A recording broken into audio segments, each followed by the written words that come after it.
How many times over the past few months or years have you dreaded talking about politics or feared discussing current events with friends and family?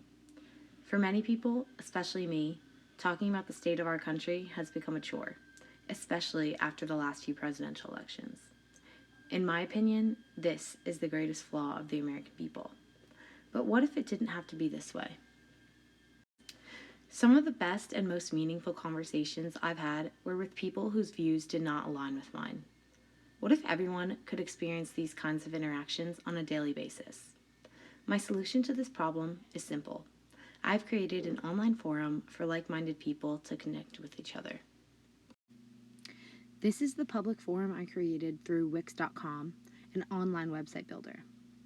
The website features a toolbar as well that contains the site rules, an about section, and then the actual forum and its members.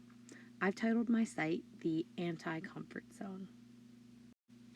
The three main rules I posted include keeping an open mind, avoiding extreme language, and not judging others after reading their posts. I believe these rules will help foster an environment of acceptance among the forum members.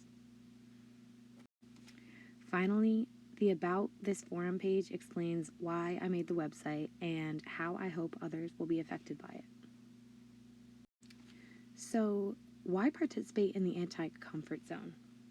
I think that it promotes values that should be important to everyone. So many people emphasize the importance of unity despite our many differences. In my opinion, our differences are just as important as our similarities and should be celebrated as such. It would be wise for anyone, in my opinion, to be involved in the anti-comfort zone movement.